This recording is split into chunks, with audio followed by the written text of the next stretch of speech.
episode 4 of Rwby, ladies and gentlemen. I'm going to start with Crow and Raven because I felt that their segment of this episode was the most important going into the next parts of the volume. I will get to Yang and to Ozpin and Oscar after this, but let's do this first. When you see the scene of Crow watching over Team Ranger and they're heading to Balanaba, I had to practice that. Because I'm like Rwby, I'm not good with pronouncing things, and I had to practice Balanaba. But here's the thing. After they make it to the town, it was raining, they go into the inn, Crow goes to the bar and meets the barmaid and saying simply, you know there's someone upstairs waiting for you. She's the one who sent you this drink. And I think she was saying, you might get lucky. Or something or other. I can't remember what it was offhand. Something about that. But he goes upstairs reluctantly, and there he goes face to face with his... I don't know if she's the older sister or the younger sister. But if I had to take a guess, because now she's leading her clan... I know she said tribe, but I'm saying clan. She's the one who's leading it. And if you've seen the World of Remnant between the kingdoms... Now, I have not seen it in its entirety. I had to watch it off of someone else's reaction. I haven't had a chance to see it by myself on the Rooster Teeth thing because I didn't see it yet. Well, not reaction, review.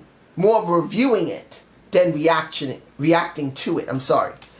But I just saw like Jake of the One Man Band, he talked about Between the Kingdoms and showed some stills of it. It's interesting to see that the robber bands or the robber tribes are now represented in this volume, and what do you know? Raven is a leader of one. Crow comes from it.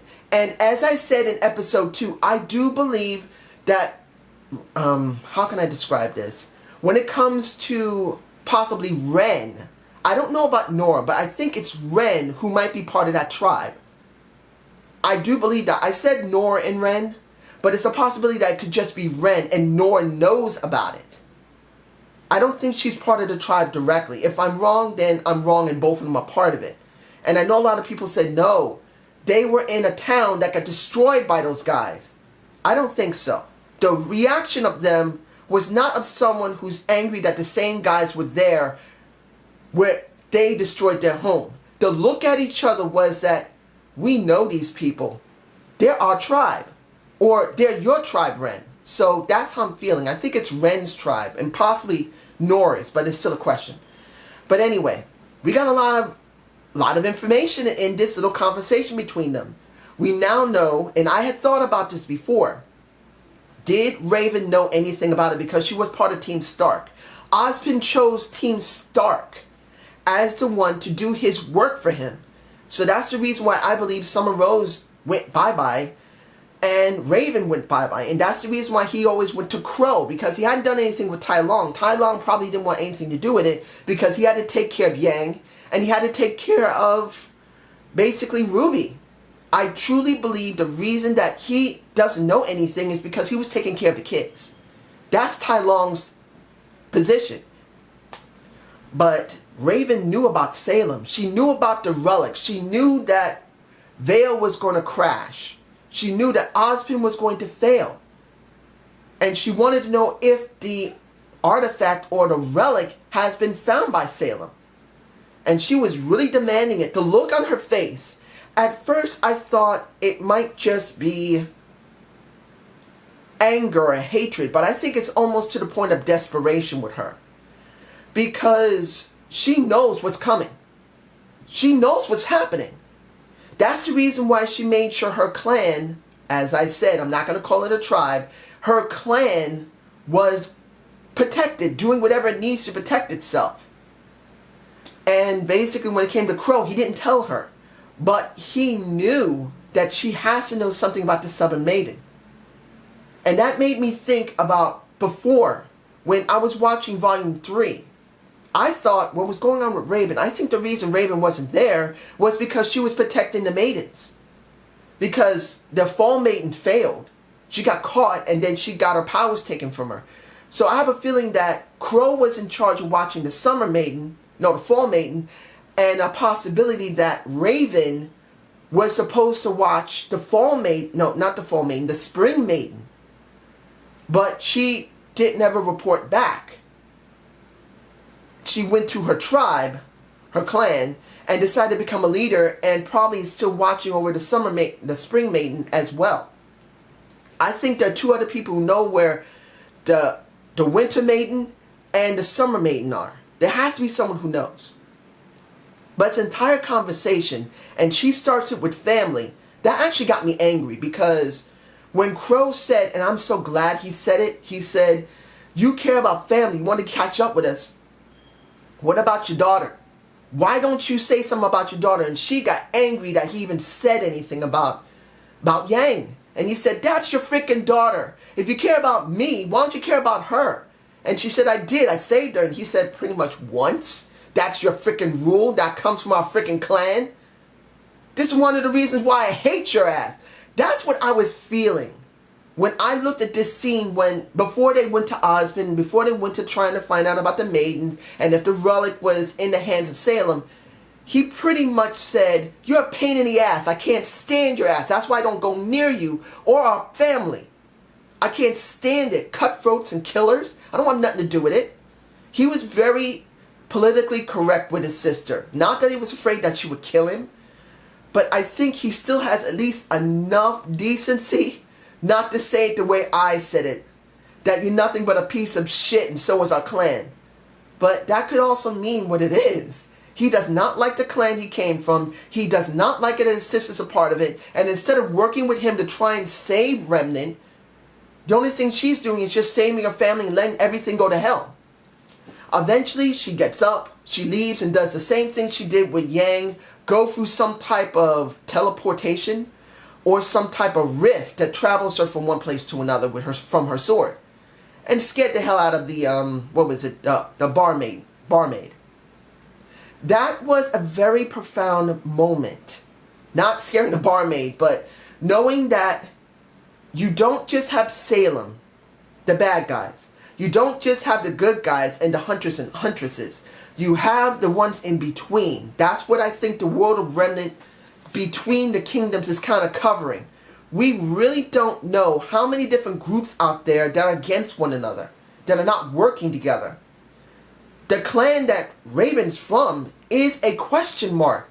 What side are they on? We know the White Fang is now working with Salem because they were basically forced into it.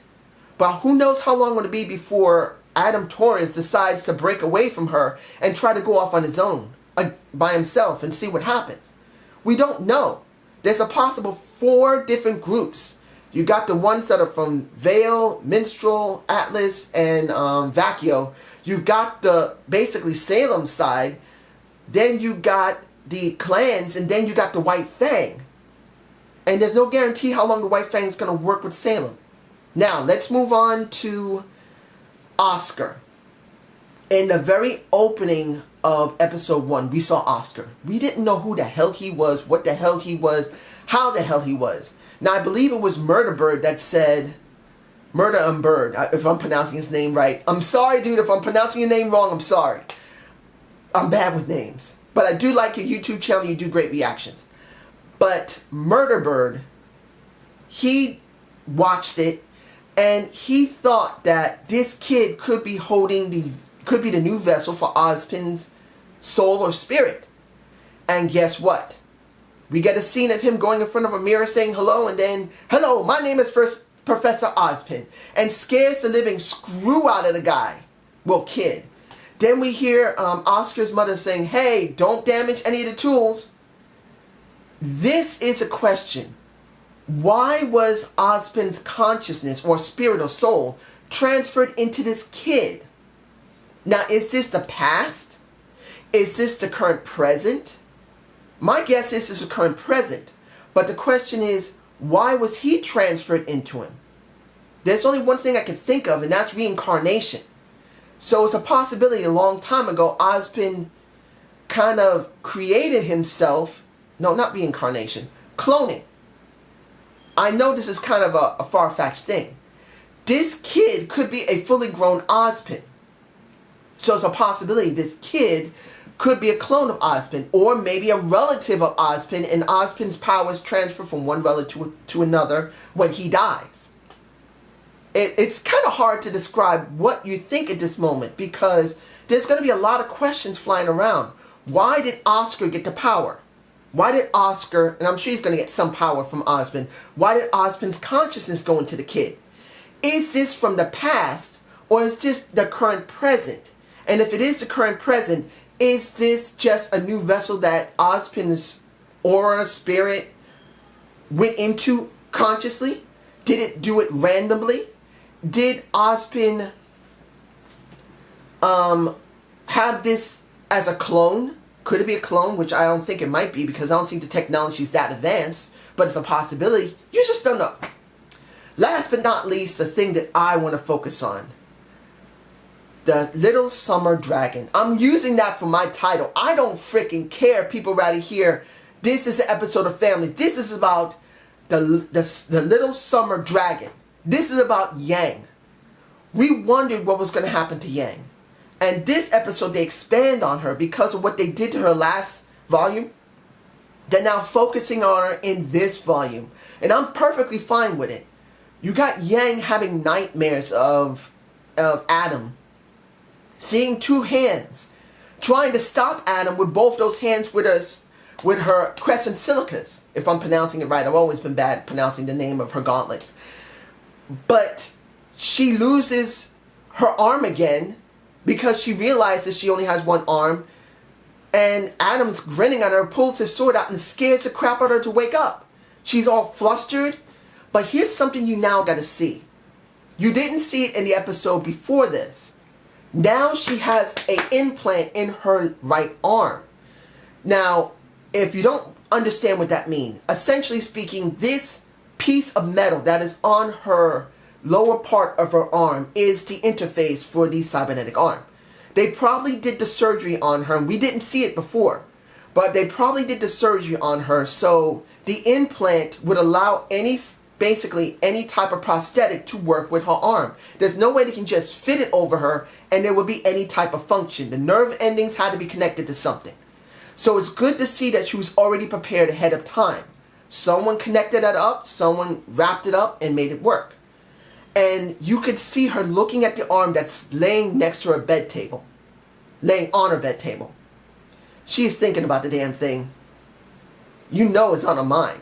But then she gets up to go to the kitchen, and guess who we see? Professor Pork and Dr. Oolong.